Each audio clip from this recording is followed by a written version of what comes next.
911, ano ang iyong emergency? Ang dati kong kasintahan ay nandito at sa tingin ko ay papatayin niya ako. Ha? Yung dati kong kasintahan, andito siya sa parking, sa labas ng aking apartment. Sa tingin ko hinihintay niya akong lumabas. At sa tingin mo ay papatingin ka niya? Papatayin niya ako pag lumabas ako ng aking apartment. Huwag ka pong aalis dyan, sir. Nakalak ba ang iyong mga pintuan? Oo. Ang mga bintana? Oo, pero nasa third floor ako. Sa tingin ko naman, hindi niya susubukang umakyat dito sa taas para pumasok sa bintana. Oh shit! Baka yun nga ang kanyang gagawin. Kailangan mong kumalma, sir. Nandito ang nakababata akong kapatid at ang bago kong kasintahan. Natatakot ako na patayin din niya sila pagkatapos niya akong patayin. Sir, kailangan mong kumalma, okay? Magiging okay din ang lahat, pero kailangan ko lang ng ilang impormasyon. Ano ang pangalan ng babaeng ito? Ang pangalan niya ay... Dinate ko siya ng mahigit 1 taon pero nag-break na kami. 6 na buwan ang nakakalipas. Isa siyang baliw. Aha, tinakot ka na ba niya dati? Hindi, pero mapanganib siyang tao. Paano mo nasabi? Isang beses, inatake niyang isa pang babae. Nung siya ay nasa high school pa lamang, yun ay nangyari matagal na bago pa kami magkakilala. Pero narinig ko ang kwentong iyon sa pareho naming kaibigan. Binugbog niya yung babae hanggang sa mawalan ito ng malay gamit ang baras ng kortina. Baras ng kurtina? Totoo yun, nabali ang tadyang ng babae at nakalug ang utak niya. At hindi siya naparusahan dahil dun. Okay.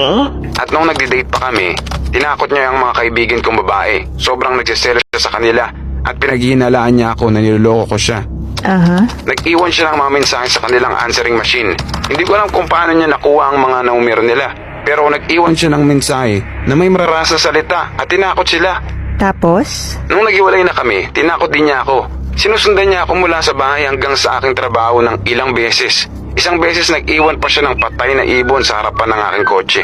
Sigurado ka ba na siya ang naglagay ng patay na ibon doon? Hindi ako 100% na sigurado pero sino pa bang ibang gagawa nun? Wala akong ibang kilala na kasing baliw niya. Parang awa mo na, maniwala ka sa akin. Naniniwala naman ako sa iyo, sir. Talaga? Kasi pumunta ako sa pulis nung 1 linggo at nagmamakaawa ako na tulungan nila ako pero pinalis lang nila ako at sinabihan na huwag akong duwag. Sinabi nila imposible raw na mapahamak ako ng dahil lang sa isang babae. Nalulungkot ako sa nangyari sa iyo, sir. Pero pangako ko sa iyo na seseryosohin ko ang kaso mo. Nandun pa ba sa labas ang dati mong kasintahan? Oo. Ano ang itsura ng kanyang kotse? Isang lumang truck na may kalawang na. Hindi ko alam kung anong eksaktong modelo ng sasakyan niya dahil hindi ako masyadong mahilig sa mga sasakyan. Okay. Hinihintay niya ako. Kung hindi ako lalabas para harapin siya, pupunta siya dito mismo sa aking apartment. Aha. Baka subukan niyang makapasok sa aking apartment.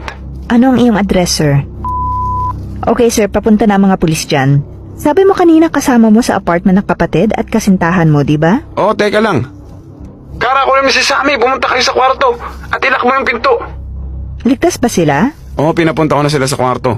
Ilang taon lang iyong kapatid? 16 lang siya, 12 years ang agwat naming dalawa.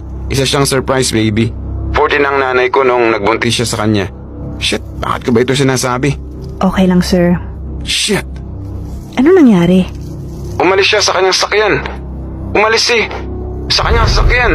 Kumalma ka lang, sir. Mayroon siyang dalang pambira. Palakol ba yun? Mayroon siyang dalang palakol.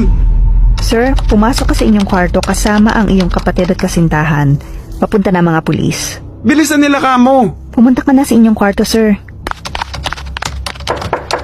Kailangan natin magtago hanggang sa dumating ang mga pulis. Huwag kayong mag-alala.